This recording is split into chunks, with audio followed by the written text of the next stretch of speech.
the fun of it to me is, again, the performing is where you're really testing whether your idea is valid, whether it really worked. And then until you do that, you don't know. You've got an idea. And I feel like once you've performed, I've been performing now for 20 years. I feel like once you've done that, you start to get a pretty good feel of what's going to work or not. But sometimes you're surprised. Some things work better than you think, and sometimes worse. But, it's usually very simple methods that I think surely this isn't going to fool anybody.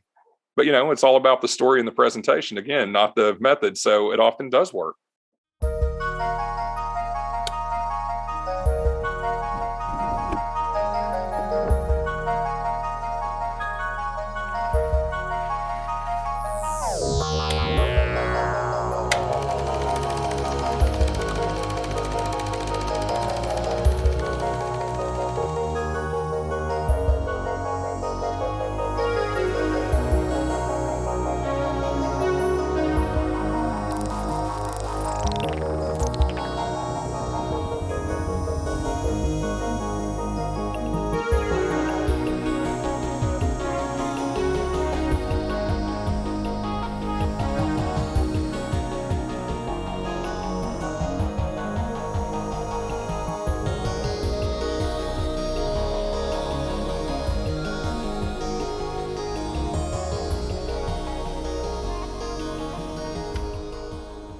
Another session today with Mr. Paul Prater. Thanks so much for taking some time to be a part of this project. You bet. Thank you for having me. Cool. If you want to just break down a little bit about your background and your history in magic, what kind of magic that you like, how long you've been doing it, if you just perform, if you create, a little bit of your background, that'd be great. Sure. So I started like most magicians as a kid, got into magic, but then I got out of it for a long time. I got into football and girls, and then going to college, and I still did a little bit here and there at talent shows or what have you, but really had gotten out of it, and I became an attorney and spent a lot of my time early on going to court. So I kind of had a performance outlet, and eventually I became managing partner and had no performance outlet, and I really missed it.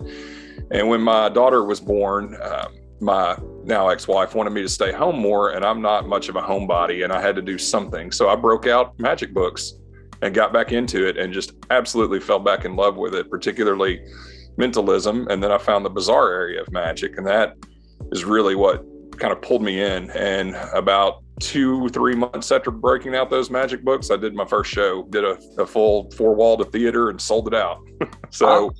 And then I was right back into it. And yeah, I do create. I've written several books. One's called Maleficium, one's called Embryos. Embryos runs through entire sets, like why I chose these pieces, all the scripting for it. So it's really about focusing on putting a show together. Whereas Maleficium is kind of a general bizarre magic book with different routines and scripts in there. And I also do create props, and that was unintentional as well. I also have an art background. I worked on my master's in studio art before I went to law school. And I created some props and shared them on the Magic Cafe. And before long, people said, I want those. And that's how I fell into making props too. It wasn't something I set out to do. And the book's kind of the same thing. My first book is just I script. I believe strongly in scripting. It works for me. And shared that with a guy who owned a magic store, and he said, this could be a book. And I went, what? And he gave me some contacts, and 24 hours later, Leaping Lizards wanted to publish it. So yeah, it's all kind of happened by accident as far as anything that's not performing. But would you say that it started by passion? So when you're creating by passion, rather than having not to say a commission given to you, that it changes the dynamic of how you can approach the challenge? Well, yeah, if I'm making a prop, I can't say never. I've rarely ever made any prop that's just because it's something that I'm using in my show. It's something that I want to work on. And once I've tested it and I like it, that's when it becomes a marketed item. But yeah, commissions, I actually enjoy commissions a lot. But part of it is, I think, because I know they're one-offs, somebody else has done all the work, and I just get to create the art. So that's fun too, to just create the art and not have to think about everything. Yeah, totally. And you were saying like, because I wasn't expecting that definition or like your perspective in regard to attorneying, and you're saying like a performance out of that. Yeah, I mean, to me, going to court's a performance. It still is. You're putting on a show in front of a judge or a jury, and the best story wins. You know, the best performer wins. Yeah. So I very much think of it as performing. And you know, I played in bands when I was a teenager. I always did something where I was in front of people. And let's be honest, I mean, if you're a performer or an attorney, a trial attorney at least, you do want people to look at you. I mean, that's just inherent in our personality. Well, yeah, it's kind of like not necessarily to please the ego, but there's a sense of, like, for me, I would say that it's sometimes I like to draw the attention. Sure. Yeah. You know, but it's what you do with it. That it, right. You know, I want to do something different, you know, because I don't know if do you do like just a little bit of street magic or like in your day-to-day when you like just go to the store or whatever, or no? I don't go into the store, but I've done street magic a lot. That's how I got back into it, was I knew I needed to get good enough. And so I started at flea markets. I would go set up at a flea market, and that's a humbling quick lesson as to whether you're good, because people just walk off or go, you suck. They'll tell you that. Oh, for sure. Just because I realized, like, for me, I find that all the practice that I put into the craft, it gives a tool that is it's free, you know, to be able to make someone smile just off the cuff. And it's just like one simple thing, and then you leave. Like, you don't elaborate on it. And to see the surprise in just like more adults than children, I would say, because it breaks from the mundane and everything. It's fun to see that there's still that spark within people. You just have to like sometimes dig at the right place. Right. But, you know, it's a special thing, to be a capability to be able to do that, you know. And I think, you know, when you said that, one of the most fun times I have done that before COVID, used to march in a Mardi Gras parade every year in Louisiana. And when we would hand out the tokens, you know, instead of me just handing a token, I would, it's mostly magicians, right? Even if I say palm it, that's not revealing. Whatever. Yeah. I would palm the tokens and tell the person, you know, as I'm walking down the street and crowds are there, I go, hold out your hand, you know, I do them this, hold out your hands. Yeah. And then, you know, just wave my hands like that, and the token would appear. Yeah, just watch. You're right. The adults freaked out as much as the kids. Oh, yeah, for sure. Because I find that, well, for me, I have 3 kids, you know, but when I perform, let's say if I do pick up my child at school, like, you know, I do a trick for the kids, whatever. But the thing is that kids, they don't listen to the rules. So if you want to be trial by fire and perform something serious for a child, they'll whip you back into place where they don't listen to rules. If you tell them don't look at this, they'll flip it. They don't talk about angles to a kid, like whatever. Like, they're gonna be behind you, on top of you. Right. So, but an adult, it's really different, especially with mentalism, because I recently got into mentalism as well. I like it. It's just like the psychological aspect that is so gripping for an adult, because in our nature, we want to understand why, you know? Right. If you leave someone with that integration mark, that question mark, it kind of like leaves them in a vulnerable state. And then that's when we capitalize. That's right. That's right. I'll tell you who, in my experience, are the closest to children: attorneys, because they want to know it all too. Because I've done mentalism shows for attorneys, you know, for the Bar Association. So I've had all attorney groups, and they're always trying to figure it out and want to know everything. Oh yeah, they're like if you perform for engineers or something like that, you know, they're like, no way I'm gonna like not understand, you know. Right. So basically, all this talk about like ideas and performing for people and developing whatever, that kind of brought me to want to start this project that's called the Process. And the research of like the process, it was finding out, like, anyone can have a good idea, but what is it that professionals like who work constantly at making ideas, what are the steps that they take to be able to create something that it's like a quality idea, you know, something more innovative. So then I realized that there's 5 steps, either like known or unknown, like meaning you do it in your subconscious or in your consciously, that everyone does. And it's not necessarily like I'm going to elaborate them in an order, but I realized through the interviews, some people don't even have those in the same order. So step 1 would be inspiration. So what you do on a day-to-day, like even if you are a creative person, what you do to keep that kind of like percolating and everything, you know? Step 2 is basically incubation. So how do you set aside some time to be able to create? You know, are you more like, okay, from 9 to 5, I'm going to, you know, concentrate all my efforts on creating an hour, just free for all because you have free time on your hands? Step 3 is illumination. So that eureka moment, when they like, you know, lightning strikes, you have the idea. How do you act upon that? Do you have to like immediately start working on that nonstop? Are you able to just write it down, like let's say in the middle of the night, and you'll get back to it another day?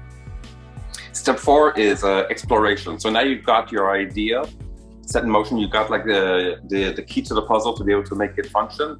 So are you going to make multiple versions and have them compete against each other? Do you make one that you chug away all alone in your corner, and when it's ready, you have that feeling and then you show it? Or do you have other people help you along? And then finally, step 5, the project is finished. You have something, it's a working thing. What do you do with that? Do you want to have it have a life of its own?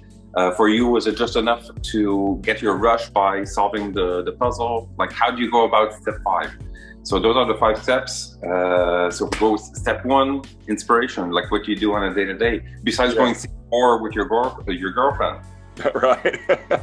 So inspiration for me comes from all different sources. I like to read. I love music. To me, I also see creation as it's the same processes, and I agree. It's the same for whether it's music, whether it's art, whether it's literature, whether it's magic. So mine all kind of cross over. So for instance, in my book, Maleficium, I've got a routine in there that I was listening to a song on the radio on the way home. And I just crammed all 5 of those steps in on a 45-minute drive home. It was a lightning struck eureka moment, but totally inspired by a song. Yeah. And I wholesale came up with everything except the method for the routine. So I guess I did have to think about that for a little while. You could borrow along the way, but you have like you're threading the needle as you're going along though. So how technically you're going to do it, that's like secondary, but like how to, like what you're going to say, what's the plot, what order, who you're talking to, you had that in the... Right. It's rare that everything all comes together at once, but getting back to inspiration and staying on that, art provides a lot of inspiration to me too. And so does, I'm not good at watching movies, but I like really visual shows and movies when I can watch them. Like I say, I'm not a sit still person. So movies are harder for me to watch. And I guess it's too passive. Like I can read, but reading feels, it's active. I'm engaged in something. Sitting and watching. So my inspiration comes from all of that, but my starting point for most anything I do, be it art, music, magic piece, what have you, is what do I want my audience to perceive? Yeah. Mm-hmm. That's really my starting point in everything, is how is the audience going to take this? So the first thing is like, so let's say, okay, you're going to write it.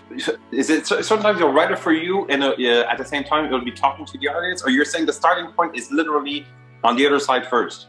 Generally, it's the other side first. Oh, yeah.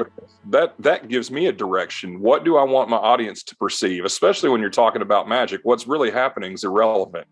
What do I want the audience to perceive? Yes. So I want to start from that. And usually it is a germ of an emotion. Like, this song made me feel this way. How do I make my audience feel this way with what I'm doing? Mm-hmm. So that's often what it is that there's some emotion that's been stirred in me, and I want to convey that same kind of emotion to my audience. So that's why I say it usually works from emotion and how do I get my audience there? Okay. Yeah, but see, you serve as the vessel, because the song was like the catalyst. Right. You received it and it touched you. And then in your core is that you want your generous nature, you want to share that because it gave you something that was particular. So your intention was to like try to propagate that, Right. And some of it for me, I know this, this is kind of abstract, our discussion. So I know this gets into a little bit of abstract, but part of it is music's huge to me. It always has been. I've played music since I was a teenager, and I love metal. And, a lot of people don't love metal. So that's part of it to me, is like, these things make me so excited or pumped up or whatever. How can I convey that to somebody? Because playing the song isn't going to do it. No, so exactly. I need to bring that. That is a great example. Yeah. How is it that you could transform, like, someone who doesn't like when they look from an outside perspective at what metal music is, for them it's abrasive and the kind of like aura that it has. But when you dive into what that aura is, you realize that there's a whole spectrum of things, So what you're saying is that, from my understanding, is like, how could you take that emotion that is perceived in a particular way that's negative, and how to transform it so you could give them the same tingles that you get when you watch it? Right. Well, that takes a special kind of brain to do that. Well, that's where I come from and try to work. I don't know that I always succeed, but I try. You know, that is really where I come from. Most of my inspiration, like I say, is art or what have you. Even if a piece of art moves me, what does it make me feel, and how can I make my audience feel that way? Because they're not going to respond the same way to that piece of art necessarily, or the music, or even my performance. Yeah. You know, I've said that in lectures many a time. You know, who's probably the most famous rock band in the world? The Beatles. I don't like the Beatles. I'm not saying they're not good, but that's my point. Is do what you can. Not everyone's going to like it, but you know. Hey. So once you have that like inspiration, like you said, you heard that song along the way. So then phase 2 would be like incubation. So you had time to listen to it. Like, did you listen to it on repeat, like for a certain time? Yes, pretty much a 35-minute ride home, because once it kind of sparked an emotion in me, it wasn't an emotion necessarily, that particular song. Do you remember what share it? Yeah, it was All Nightmare Long by Metallica off their Death Magnetic album. Okay. It sounded like it was a song about either werewolves or burning witches or something. I don't remember what the song was about, but it created like a mini movie in my head. Yeah. And I wanted to create the mini movie that the song suggested to me through performance art. Yeah. So you had like everything there. That's great, because music is so... I think that there's something about music that is really particular, because you can time travel with that, just like in a snap. If you rehear that thing and you were experiencing something, if you were at a restaurant, you're going to remember the smell. It's so freaking like precise, like how it hits, you know? So you had like all those images, and you were able to like translate that into, so how many phases did you see, like how did you break that down? Well, so what I wanted to do something along the lines of burning witches. I wanted big fire. I wanted inherent risk, you know, like the idea of fire, and burning the wrong person. And part of it's probably an attorney too. So I started thinking about, you know, witch trials, and kind of put all this together. And I thought, you know, I want it to be a witch trial where they decide, where my spectator again, this is what they perceive. They have a free choice. 3 posts. They tell me which one to set on fire. I set it on fire. And at the end, a person steps up from the last post and walks away. And that's what I put together. Yeah, I like that. And so, and I actually performed it, and I have a video of it somewhere. It's terrible because it's a Halloween party, so I'm in a costume and all, and people are drunk. But man, still the reaction at the end when we're in a field with these giant, I piled hay up all around these posts. I mean, it's giant flames. And then at the end, I direct everyone's attention, and you know, there were figures tied up to the post too. And at the end, that last figure raises its head and walks off. People just flip out. So, not real practical though. You got to have an open field somewhere to do it. You know? Yeah, I know, but it's worth the effort. I think at this point, it's definitely something that's going to strike them. It's going to leave a trace for like the people that witness that. You know, right? But it's like, something I realized too is like when I do these interviews and people, there's a lot of like laughing. Like it's almost like when we remember all these kind of like experiences, there's like a childlike essence that comes back a little bit. Right. I kind of like, for me, it's at 48. I'm happy to still have that. I must say. Yeah, no, I'm totally with you. I agree. Performing magic is one of the most fun things, and yes, it brings a very childlike giddiness to me, at least. Yeah. If you're saying like for attorneys or even people of that nature, it's cool to see that they're able to have that approach with something that's like literally like it's so abstract, you know? Right.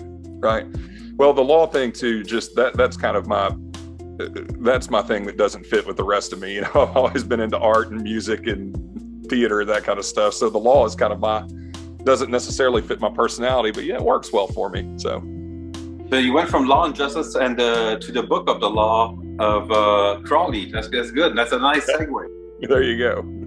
So step 3, illumination. I'll give you an example for me, which is like not so great for the kids and the wife, but when I have like the idea that strikes, if I'm sleeping, I wake up and I won't go to bed until it's kind of like at that point, if I feel like if I stop what I'm doing, I'm gonna miss some of the information that I'm supposed to like lay down, you know. So I end up like working, let's say 2-3 days like nonstop, and then that's that. But I know some people, they're able to like just, you know, write it down and get back to it later, or I don't know. So when you have that, you know, that thing strike, how do you know that it's the right thing that you needed, and how do you react to that? Yeah, I can write it down and come back to it later. So I'm a little bit of a hybrid, though. I have woken up in the middle of the night with solutions to magic routines, for instance, and then I get real excited and typically write them down. But if they're germs of ideas, or and I mean, it's the same again with music, with magic. I get melodies in my head at night. I wake up, use the voice recorder, just that way I don't even have to get out of bed or type or anything, and record whatever it is. Even if it's a melody, I'll just hum it. And that's how, and I can come back to it. I have to come back to it just because of the nature of my law firm's very busy. You know, I'd rather spend all of my time playing music and doing magic, but you know, the reality is I have to work. So I often get back to my ideas on the weekends. I just have to, you know, I don't have an option. No, you work with the time that you have, you know. Yeah. So when you have that moment, is it something that can happen? Like, what frequency does it happen? I would say fairly frequently, because I think most of my day, my brain is engaged in logical thought. And I don't think logical thought, for the most part, is where creativity comes from. You know, logical thought can create solutions to problems. So if you've got a magic routine you're working on and you need a method, that can help with that. But still, to me, the best times those have happened have been either really late at night. I'm a late night person. I'm not an early morning person, or in the shower. Okay. Honestly, the shower, and legal stuff too. When I'm thinking through legal arguments, the shower is sometimes the best time. I think it's because my brain's not, you know, I'm waking up. So my brain's not in full engage mode yet. Yeah. And that's sometimes where the best things come from. Well, see, like I had an interview yesterday, and the person I was talking to, he was mentioning that for him, it was like a lot like when the dust settles at the end of the day. You know, like when you're in that kind of like a zombie state, when you're like in the shower, right, and you're not feeling at something, and it's almost better, I find, like just before you fall asleep, or just before like when you're waking up, because you're half conscious a little bit. So sometimes it makes sense and not really. But like for me, I find it's hard to like just wake up and write it down and go back to bed. Yeah. See, I can do that. If it's music, I'm a little more, I got to hum it in my head 15 or 20 times, you know, to make sure it sticks. So I'll remember it in the morning, but I'll still try to hum it quietly in the phone, you know, while my girlfriend's asleep, so I don't wake her up. But yeah, I need to get those ideas down, but I can absolutely come back to them. And I'm happy that I can do that, but I do have to write it down or document it or hum it or something, or it's gone. It's gone. Yeah. I agree. These are usually either I'll sit right up in bed out of a dead sleep with an idea, or you're right, mostly it's as I'm drifting off, you know, just kind of getting into the sleep zone, and then I'm like, oh wait, I got an idea. That's the best time, actually. If I don't know if you work with hypnosis a little bit, but that's like one of the states, right? It's really good for suggestion. So right, so you got that idea, and now you go to phase 4, exploration. Like, do you rather work alone on your stuff until you feel it's ready, and then you get out because you have the plan? Do you have like multiple versions of stuff? Are you okay with like borrowing things from, you know, existing methods or adapting them? Like, how do you go about that? Sure. So to answer your first question, I work primarily alone on my stuff till I feel like it's in a presentable stage of some kind, and then I do ask for feedback. If it's magic, I perform it. You know, once I feel like it's workable, you know, it's got to be at a workable stage, I perform it. And from there, that kind of, you know, I can slide it into a show and kind of workshop that idea, see how the audiences are responding to it. And often I find, for me, a piece is never done until it's performed, and performed at least a handful of times, so you can see how an audience, what they're responding to. And often, to me, the audience response helps create the final version of it. Yeah, definitely, yeah. Because you're saying the objective is to stimulate the audience. So if you don't feel that you've had the optimal reaction, right, you keep teasing until you get at that. Right. And one of the things that I've done, a few of the things that I've done to get things into a final, that are still workshopping, in my opinion, that have been great. I had a good friend who moved away. I hate that. He worked my lights and sound. He's not a magician. And I would ask him, but he's the smartest guy I've ever met. I mean, a super logical thinker. And I would say, how do you think I did that?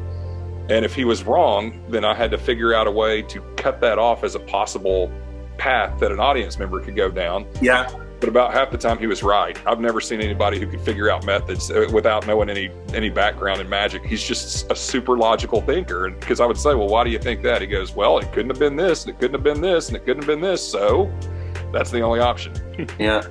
And I just find sometimes, like, there's certain routines that I do where, well, for example, I'll force a card. So there's no technical whatever, you know. Right. And then, like, let's say there's one routine that I do where just because people, they want to latch onto an explanation, you know. So, like, let's say that the card is broken down into 3 values, you know, the suit, the color, and the value. So let's say the first part I do is like I'm analyzing the eyes. The second part is like the hands and it's crazy how people will accept that as fact. Right. Right. When it's coming from themselves, like you don't do anything. It's literally all on them, and they're like, "Oh, I gave it away." I'm like, right. So they're the ones feeding like everything almost, you know? Yeah, I've got a routine where I say specifically, this is not hypnosis. It's going to feel like hypnosis. It's not hypnosis, and it's really not hypnosis. I'm going to use that. That actually is incredibly, really good. Well, I do it with the 100th Monkey. I use that routine in a corporate show that I do. And I've had so many people come up and go, okay, I know you said it wasn't hypnosis, but I know it was. And I'm like, yeah, you're right. You got me. You know, and it's not hypnosis, obviously, but. See, for people who are listening aren't familiar with what that is, it's just, people use that with their own children. It's like reverse psychology. Like, it's as simple as don't think of the blue elephant. It's just that, you know? So that's what I'm saying. I love that because right away, when you work with cards, it'll be like pick a card, but like you know, like the ace of spades, the queen of hearts. So you're eliminating them as you speak, you know. So right, that's like just a little micro method, you know. So you were saying that. Come again? I was going to say also, though, my second part I do is I've worked with directors who are not magicians. That's the other part of workshopping my stuff too, to get it to where it's final. That's what I was going to say. Yeah, it's hugely helpful because they suggest things you never even thought of. Well, see, that's where I'm a little bit like I need to put down my ego and be able to ask for help. Yeah. Well, like, for instance, there's a routine I do. I doubt many people know it. It's cuss cards. There were only, I think, 13 sets made or something like that, but wonderful routine. And the director said, you know, it would be really cool if you could do that and you didn't touch the cards. And I went, I can do that without touching the cards. And then he's like, no way that can happen. I'm like, yeah, I can absolutely do that. Yeah, that's the spectator guiding you. Exactly. That's the thing. That director is a spectator. He's telling me what an audience is seeing, especially since he doesn't know magic. So I've always enjoyed working with directors too when there's a final show. And, you know, he just helped me with overall stage crap. Like, you move too much. And I'm like, I know. I've always been, like I say, I don't sit still. I know. He goes, so I got a rug with a design on it and my feet are planted onto the designs. Yeah. And he said, imagine your feet are glued there. Don't move unless you have to move. Because your movements are more powerful. And I'm like, good point. No, it's true because there's so many details like to the craft because again, like I'm feeling that for you, the whole effect encompasses a lot of elements. It does. I think that magic, that's something else I would like to convey with these, you know, this project is that there's a whole other world to just showing the effect. Yeah, the effect is the minor part to me. I mean, that's the punctuation at the end of the sentence. Exactly. That's just supposed to be like your highlighter that you just do it in the phrase at the story. That's all it is. It's like when you say, and then he left the handkerchief and the thing was gone. It's like you're just really just showing what you're talking. That, you know. But the whole buildup is in your body language. It's in do you put music? I was asking your. Oh, absolutely. I think music is critical and key. I mean, I think you have to have music. Even in small venues, you know, I've had, you know, where I've got 50 people at a corporate event. I don't need a PA, but I bring one for music. I absolutely, music's critical to me. I agree. Yeah, because if you ever watch a horror movie without any volume, you realize that there's not a lot going on, actually. You know? Right. Yeah, I think music's hugely important, and I'm really particular too about the pieces I pick out. Again, I think what kind of emotional response the music alone produce, and does that match what I'm trying to convey to the audience appropriately? Do you drum for that sometimes? Do I do what? I'm sorry. Do you write your own music for that sometimes? I have. I don't do it as much as I probably should, but I've done that. I've also had a buddy write music for me. I did a heavy metal seance that was all about panic. Yeah, I saw that, and that's why. See, like I was being analytical. I just wanted to size you up a little bit, like, you know, wondering who I'm talking to. So I saw that in the heavy metal seance, and then I saw like your jacket, you had all the buttons. But that's why I sent you like those lists of bands, you know. Right. So I like a lot of different things, but sometimes when you say like specifically, let's say 3 bands, like instead of saying a genre, you could like size it up. Oh, like I could relate to this person because of that. Right. So I like your musical taste as well. Well, good. Yeah. But yeah, that's well, I told him I wanted something that sounded like Venom. If you know old Venom, I said, so crappy recording, not really great music, just kind of loud and aggressive. And so, yeah, I created a whole fake band and, 8x10 glossies. And I was thinking about getting buttons printed too, or getting buttons made. And he wrote some music for me that was perfect for what I was looking for, So I have used that. But, along those lines too, and I think that's better to use something no one's heard, or at least that people aren't familiar with. Mm-hmm. The same reason you mentioned a second ago, and I think I talked about this in Embryos, that if you play the Halloween theme song, that's going to take people to when they first heard it. Mm-hmm. You're not creating in their minds if you're talking about the movie, then maybe you should play the song. But otherwise, people have associations to known songs that take them to places, and that might not be where you want them to be. Mm-hmm. I agree, yeah. And also, like you're saying, sometimes the ambiance that you're creating, there's a general feeling that everyone can get, but everyone has their own imagery as well that you can't control. I mean, music kind of helps put that like into the right frame, Right. Yeah, I mean, if you're playing in minor keys, then it's creepy and dark. That's just how humans respond to that, But again, if it's a song that's well known, I mean, you can use that if that's what you want to do. But well, I'll give you an example. For me, I do the thing where you pierce your hand with like the needles, Mm-hmm. I'll play Sinatra under my skin, Right. Not so creepy, but it's just like the contrast between something lighthearted and something, hurting. So it's because the people, they kind of like get into a lighthearted spirit when the song starts up, but then it turns into cringe fast enough. Right. The pleasure. But speaking of that, I was watching just the preview for the new Jeffrey Dahmer deal on Netflix. Okay, yeah. And Brad Murphy is one of the producers who did American Horror Story, which I absolutely love. Mm-hmm. That preview uses I can't remember if this is the exact name, but "Babe, Please Don't Go" by Casey and the Sunshine Band, which is like this upbeat. Exactly.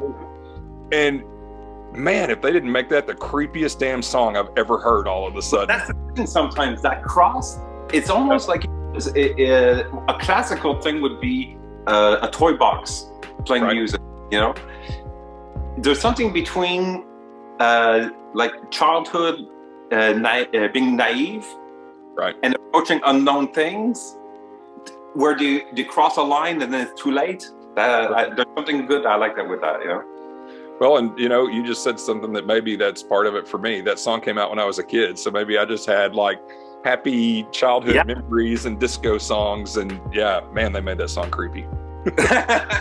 But I'm curious to see how many versions like this story has been told over and over. Like, those guys, Jeffrey Dahmer, and like all those serial killers. It's becoming like they're turning them into like superstars almost, Yeah. Well, I mean, the last American Horror Story, well, I don't know about the last one. I hadn't kept up with it. But, 1984 was all centered around Richard Ramirez, the Night Stalker. So you're right. Yeah. Well, hopefully it won't influence too many TikTokers out there. Right. No joke. We don't need a TikTok murder challenge. No, exactly. It's like, and I'm here with my death director. So phase 5, you have all that thing come to completion. You have your crew, fine tune it, and it's ready to go. Well, you already answered it a little bit. Like for you like for it to have a life of its own, being either performed or something that people could like buy and like perform on their own. Exactly. Okay. Well, for that, is that a huge leap, like in difference between the whole other creative steps for you?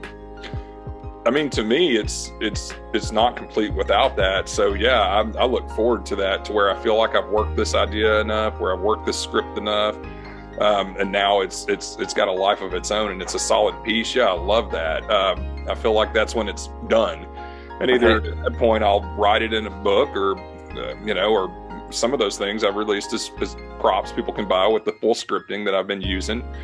But a lot of it's just for me, and I love it. And the fun of it to me is, again, the performing is where you're really testing whether your idea is valid, whether it really worked. And then until you do that, you don't know. You've got an idea. And I feel like once you performed, I've been performing now for 20 years. I feel like once you've done that, you start to get a pretty good feel of what's going to work or not. But sometimes you're surprised. Some things work better than you think, and sometimes worse. But, it's usually very simple methods that I think surely this isn't going to fool anybody. But, it's all about the story and the presentation, again, not the method. So it often does work. Yeah, well, see, that's the thing. If you perform for magicians versus a layman, right, you're not performing where you're trying to fool someone because everyone knows pretty much, or you assume that everyone knows, so you don't kind of put that, and everything goes into the rest. Right. But strangely, there's a culture when, like, newer magicians, especially like the way that these tricks are being branded, like, I personally don't like the word, like, fool. Like, I'm going to show you a trick. I don't like that wording. And it's that combined with, like, an instant effect, like Instagram-ish, Right. It's great, but it's just not as, I was going to say it's not as powerful. No, that's not right. Because it's just different. But I'm feeling that there's missing, it's so condensed that it's missing, like, some core elements to it. Sure it is. And I mean, that's just part of the nature of marketing nowadays. And that's the thing, that's the difference. They're just selling tricks to kids primarily, let's get real, versus workers or performers. And I understand. I mean, you got to hustle to make money. So these people who have some names put out some props to make some more money. And so, I mean, I get it. I was primarily performing when COVID hit, so I definitely understand. Well, were you able to, were you already doing virtual, or did you convert to that at all? Or you just went on? I did some virtual, not much. I did 3 shows. I did not like it at all. I just got back into more law again. I was doing very little law and mostly performing, and had to switch back to more law and no performing because of COVID. No, I didn't like, to me, that since I do mentalism, it's really hard to connect with people over a computer and really have a genuine connection. I feel like, I don't know, it was difficult for me. And of course you can't say, well, touch this thing or hold this thing. So you have to rework everything in a digital world. And you have to have your camera where they can see you and see the table and all of that. So it was, I just did not like it. But that's me. It was a challenge, I'll put it that way. If nothing else, I wrote a show and performed it several times. Well, you tried it. No matter, like, whatever the case, you tried it out anyways. Right. I got great reviews and feedback on it. I'll be honest. That made me happy because I didn't feel wonderful about it. I felt like it was passable, but it wasn't my best stuff, because my best stuff, I need to be in a room with people. Yeah, I understand. Yeah, that's cool. And so do you travel a lot for performing, or just mainly local? No, not mainly. I mainly travel. Yeah, I don't do as much local. There's that phrase, you can't be a sultan in your own tent. It's really hard locally. What works well for me, oddly though, is I do ghost tours, and the ghost tours really brought a bunch of people to me, and it grew my audience. And so more people came to shows locally after I started doing ghost tours. Okay. So that helped. But no, I travel. I enjoy travel. I'd love to travel in my free time, but if I can travel and make some money while I'm at it, then even better. Yeah, for sure. Well, I mean, like, we went over the 5 points. It's super good. I mean, there's a lot of little gems that you put there. I'm really happy with, like, all the time that, you managed to share with me and everything. Sure. Is there any final thoughts that you have, maybe that you want to put on any future projects that we could look out for? Oh, nothing right now that's a future project. I've been working slowly on another book, but with no deadline in sight. So I don't know when I get it done, kind of thing. But again, it's just been coming down to a time management thing lately. But I hired another attorney, so I should have some more time to work on my own stuff. So I'll have that, but I will throw out on Spotify Direwolf. That's my music. So got that stuff out there, and have a lot of fun playing music too. But no, I think my main thing is I just want to get back in the swing of more regular shows, get to where we're performing on a regular basis again, and I've picked up work, but it's not been like it was before. And I want to put more focus on just my performing side more than anything else. So that's cool. And well, basically, I'm going to put some links in the bio and everything for everyone else. And well, again, I'm really super happy to have had this opportunity to meet you, and hopefully we'll be able to keep in touch. Yeah, absolutely. Thank you for having me on. I appreciate you. Take care. All right. Bye-bye.